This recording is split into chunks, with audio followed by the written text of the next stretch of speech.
Friday, September 21st, 2021. And the only way I could describe this is I was just sitting in my room praying, and God just started showing me something, and I have to share it with you. I just got up out of the room. I said to Gary, I have to put a video out, and I'm going to share with you what he just showed me. So Father, I pray that the people get it, they understand. Holy Spirit, you're the one that leads us to all truth, and it's the truth that sets us free, that we can walk in great freedom in your kingdom on the earth, which is what we're called to do.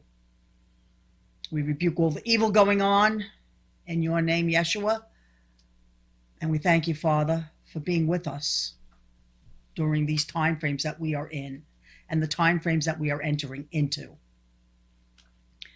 This is what he said to me. He showed me this clearly.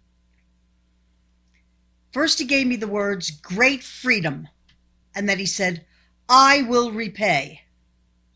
Vengeance is mine, saith the Lord, I will repay. With that comes great freedom, because you don't have to feel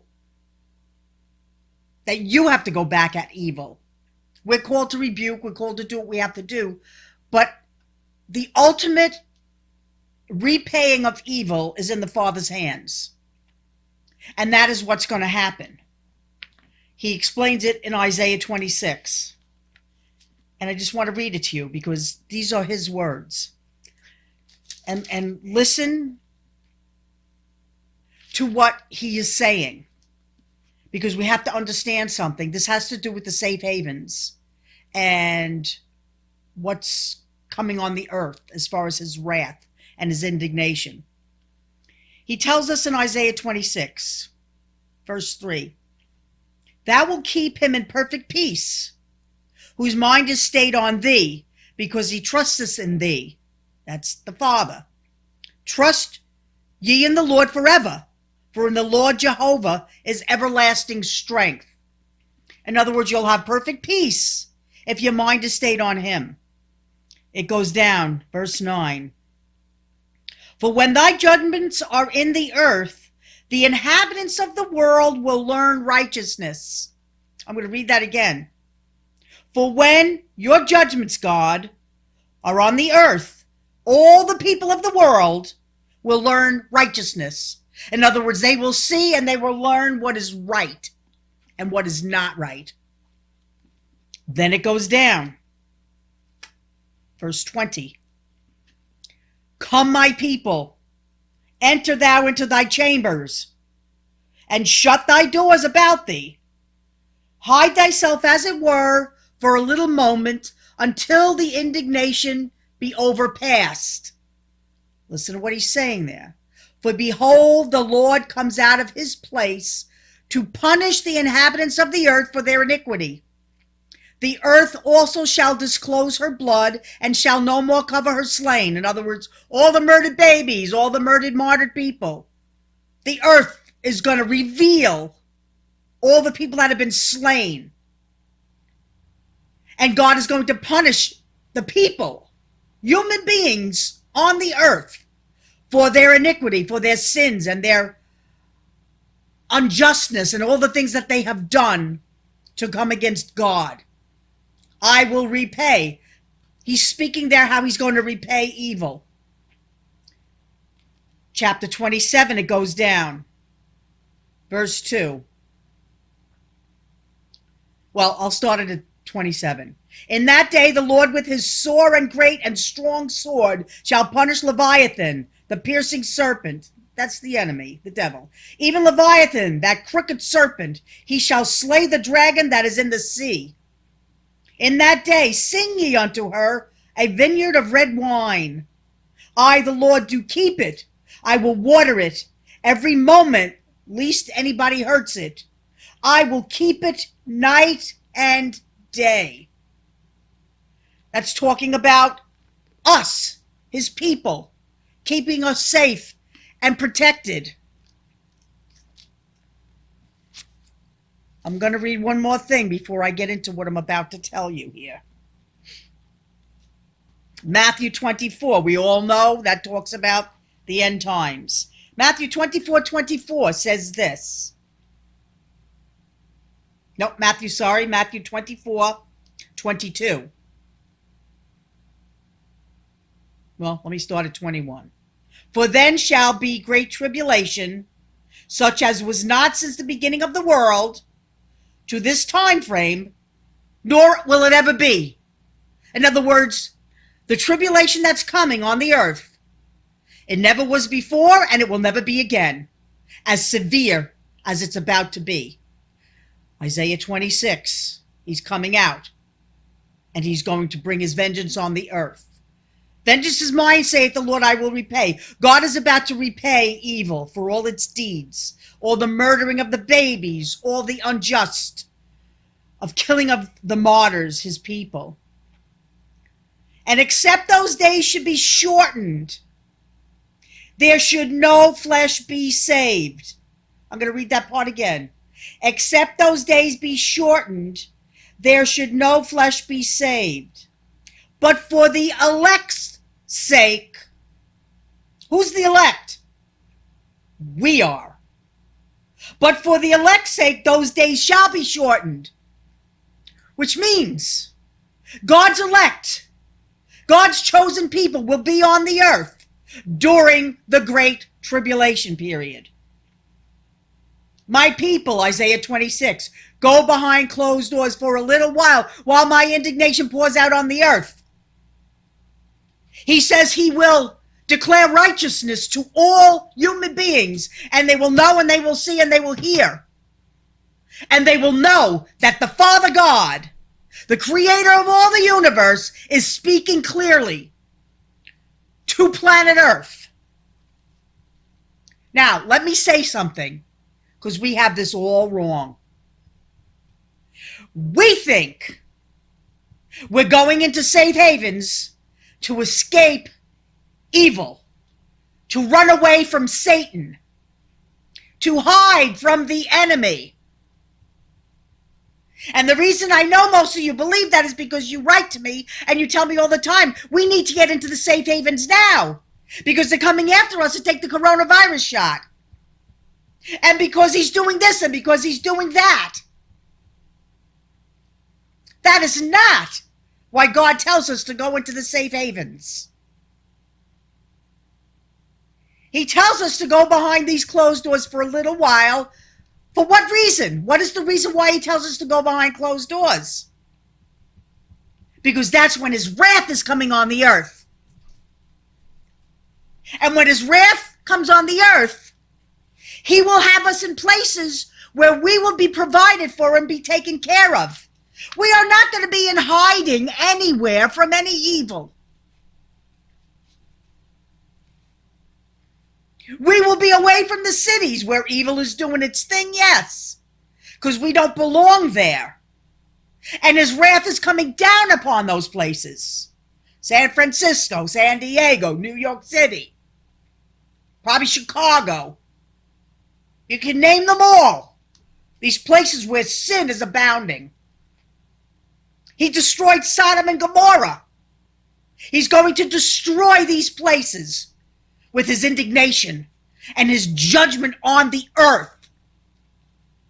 We are building safe havens so that his people, the elect, can go and stay there and have food provided for, have housing provided for, be in areas without earthquakes, not near volcanic zones, not near where tsunamis can hit. That's why there were places that God specified in the United States. And I'm sure across the sea, too, there's places. We're not hiding from Satan. He has to bow down to the name of Jesus. Who has the name of Jesus on the earth right now? You got to get this, church. Because there's a lot of gloom and doom out there saying we're done, we're done, we're done. We're never done, ever. Even if we die, we're not done. Our lives are just beginning with our God. in that spiritual plane. We're in the flesh plane right now. That's the spiritual plane. And those that get gathered up in the rapture will have new bodies given to us. We won't be flesh anymore, but we will have bodies that will be indestructible, that will be able to fly and do everything they need to do. We can actually do that now. When the Spirit moves it to happen, you can be transported in the Spirit from one place to another. I have been. Absolutely. It happens. I've left my body and gone places and ministered to people and then came back. These things can happen when you walk in the spiritual plane of God. But we are not hiding in safe havens. Let me tell you something. Do you really think that we can actually hide from the government? You think they can't find you? With the satellites and everything going on, you can't hide. There's no hiding. We're going into these places where we're going to be taken care of by God. He says it in the Word there, that He's going to watch us and protect us day and night. We are not hiding in safe havens. We will be taken care of, and I started.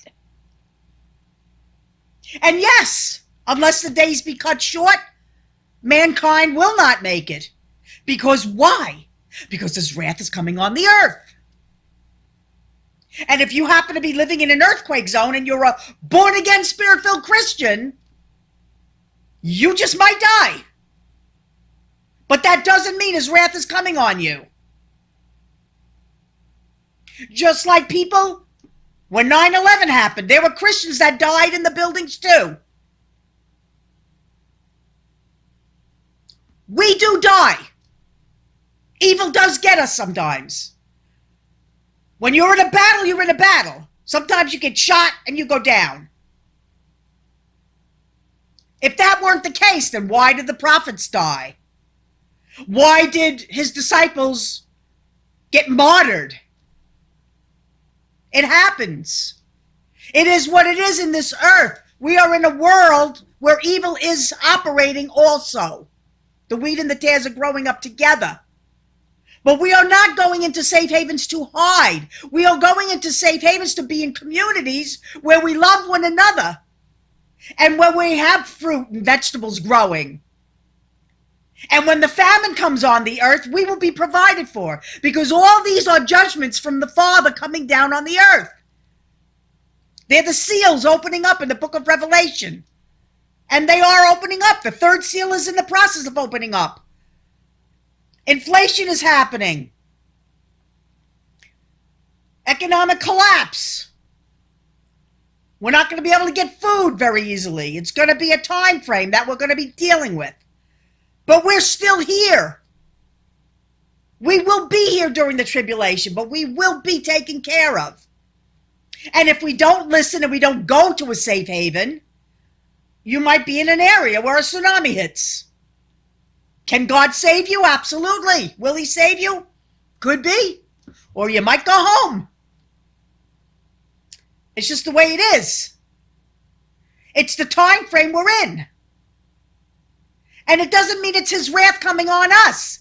His wrath is coming on the inhabitants of the earth who disobey Him. Yeah, but Lois, I don't understand that.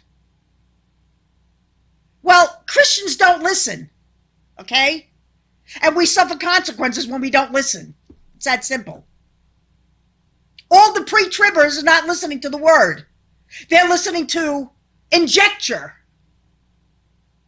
of what people are saying. Well, the wrath is not meant for us. Absolutely. But that's not the wrath the Bible's talking about, folks. That's the final judgment, the wrath of the final judgment, when you're going to go to hell. That's the wrath it's talking about. The judgment of the Almighty God on human beings who never accepted the Lord and were evil. That's the judgment and the wrath. We are past from that because we're washed in the blood of Jesus, Yeshua. That's the wrath that is being talked about there. He wouldn't be telling us to go behind closed doors while His indignation pours out on the earth if we weren't going to be here. And it wouldn't be saying in Matthew 24:22, except those days be shortened. It would be hard for any man to be saved with all the weather phenomena and all the indignation that's going to happen. The meteors that are going to hit and, all this major stuff that's going to be going on that the book of Revelation talks about. But except for the sake of the elect, I will cut those days short. If the elect have been raptured out of here, who is he talking about? Well, that's the Jews, the 144,000 Jews that'll still be here. No. Because he would be specifying that. That's anybody who's one of his children. The point is, he's going to be with us through it all. But we're not going to be hiding. You think you're going to be hiding, just like that supposed prophetic word that's out there, that everything's going to be dark for 3 days and we're going to be hiding in the house with white candles lit while all the demons go nuts out there. You think a demon can't walk right through your wall? What? Tell me something. What do you think is going to keep the demons out of your house? The white candle? Bam! No. That's Catholic Church stuff. Doesn't work. What do you think is going to keep the demons out? Locking your door? Keeping your shades down? Bam! Nope. That's not going to happen either. Tell me something. Do we run from demons? What did Jesus do with demons? What did the disciples do with demons? What does anybody do with demons that is walking in the kingdom of Almighty God on the earth right now? We cast them out in Jesus' name.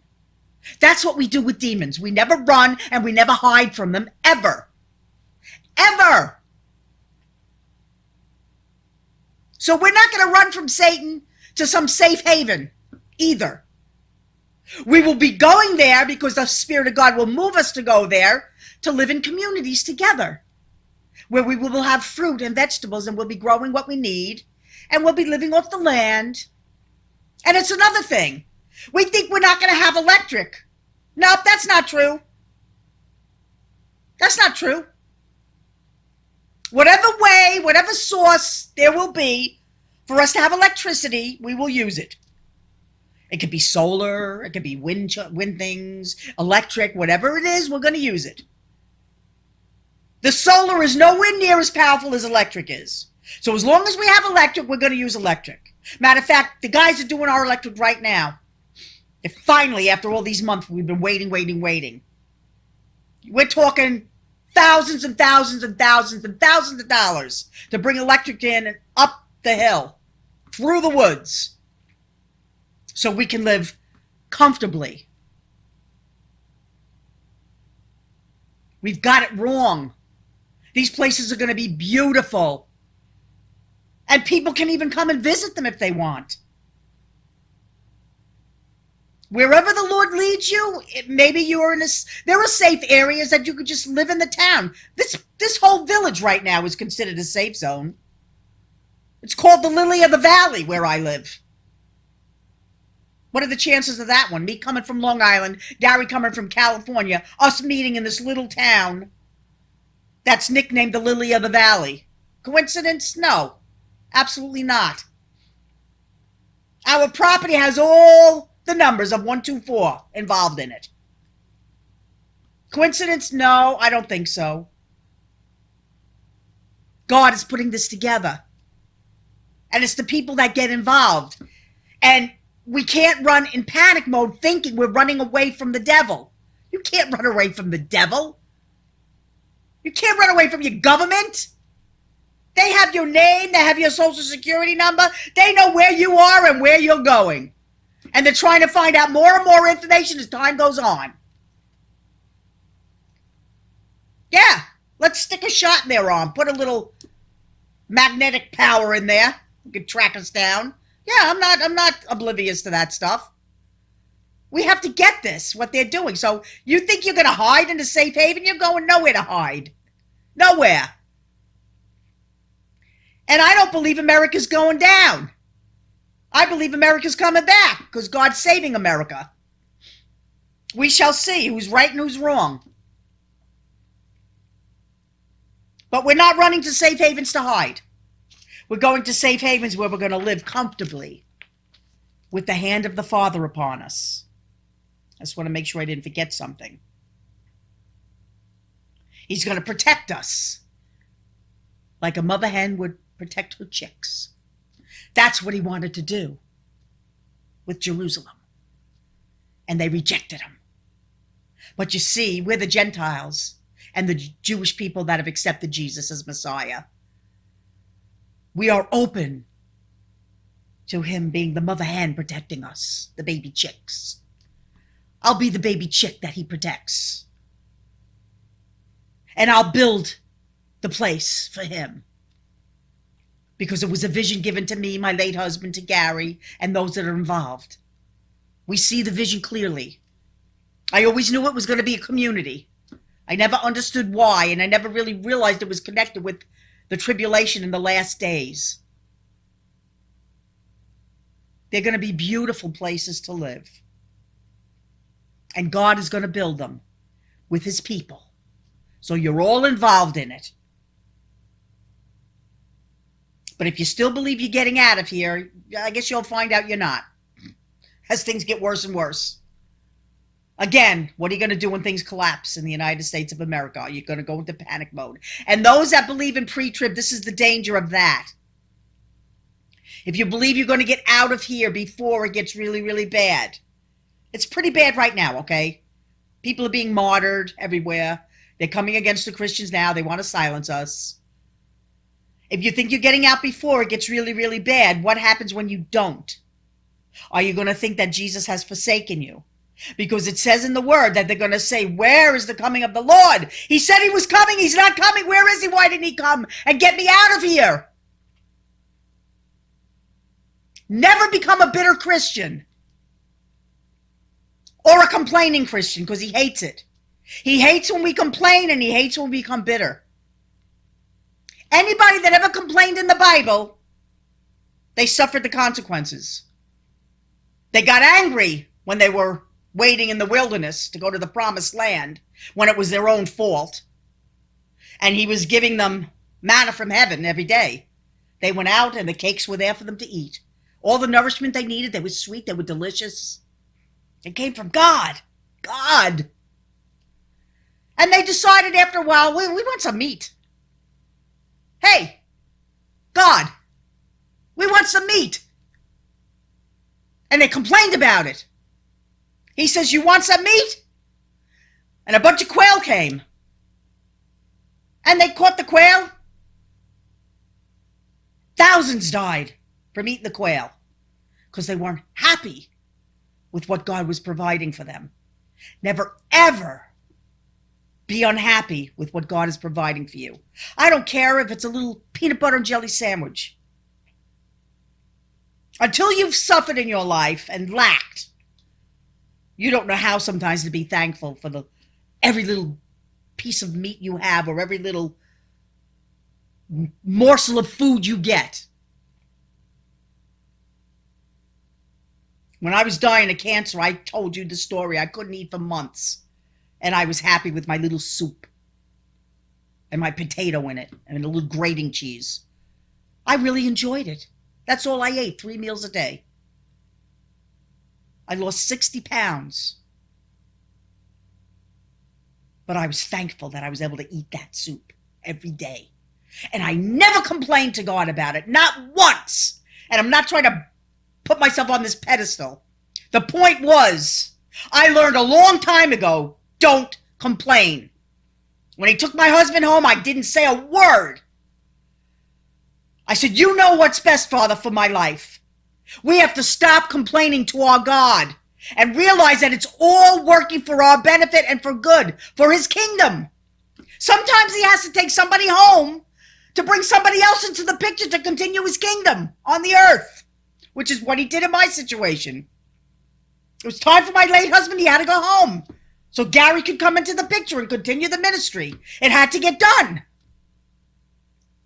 And my late husband came to me after he died, and that was one of the things he said to me. He said, this wasn't my will, this was the Father's will, because timing is critical. And I understood what he meant. Timing is very critical when you're in the last maybe 10-year countdown, 15-year countdown, maybe, who knows? We could be beginning the 7-year countdown. We will see as time goes on. But the point is, when you're that close, timing is very critical, and everything you do needs to get done.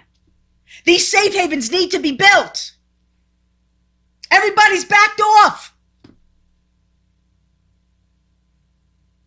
What are we afraid of? God's going to show you. He will show you that I'm right, that I've been hearing him. Because there's a lot out there going in the direction of we're over, it's done, it's done. We have a case going to be going before the Supreme Court about Roe versus Wade, and I'm telling you, one of these cases that goes before the Supreme Court is going to be, Roe versus Wade is going to be overturned by it. They know now it's a life, and they have evidence. And when Roe versus Wade was put through, there was a clause in there that was left in there in case other info or other things came into the picture, which we have now. And I am telling you, it's going to be overturned. And that's the whole reason why judgment is on America right now, is because of that very thing that was done in 1973 and basically started in 1971, which makes this a 50-year jubilee for Roe versus Wade. We are about to see some amazing things from our God. And what are we going to do about it? Are we going to go into panic mode, or are we going to trust him? He says he will take care of us. Vengeance is mine, saith the Lord, I will repay, which gives us great freedom. When you know that no matter what happens to you, you win. That's great freedom, church. When you know that to be truth, and you don't go into panic mode and don't get upset when you're dealing with this and dealing with that, that's total great freedom. You're free, free, free, free. Because the devil can't do anything that God does not know about. And if God wants you healed, trust me, he will heal you. That's freedom. Your will be done, Father, in the name of Jesus, Yeshua. Great freedom. And that's the whole point to this video. Great freedom. And I will repay, he says.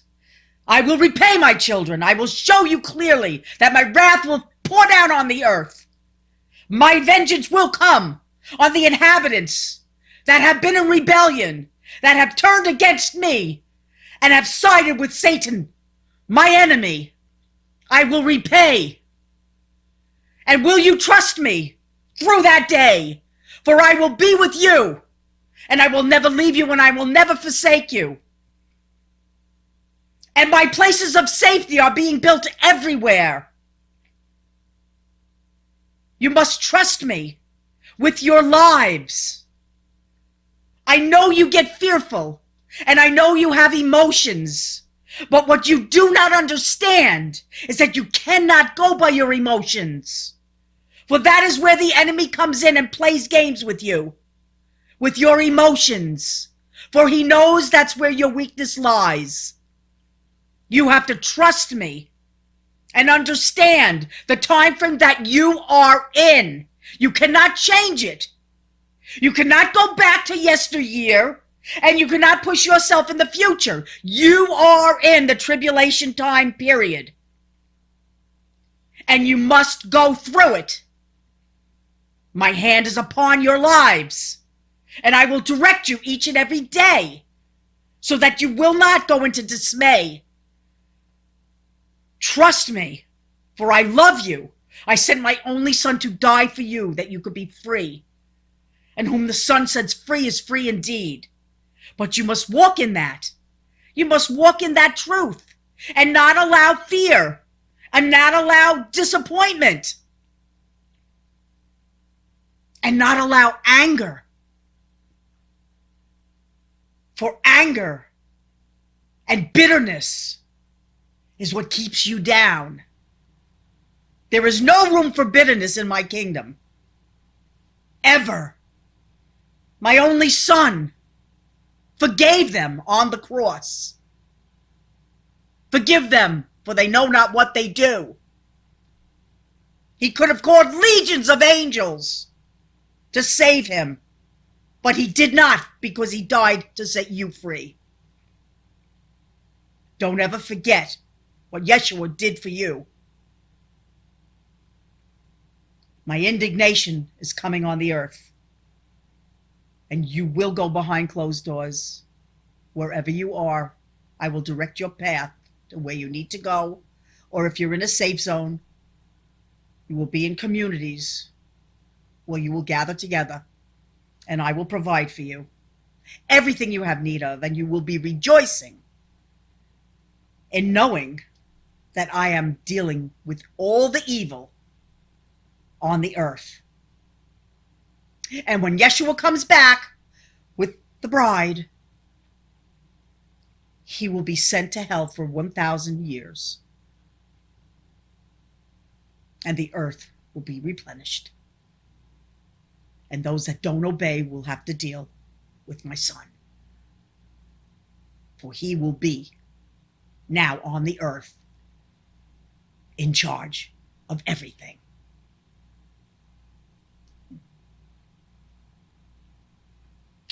I'm Lois Vogel-Sharp, and I'll be back when he sends me back again, and have a blessed day.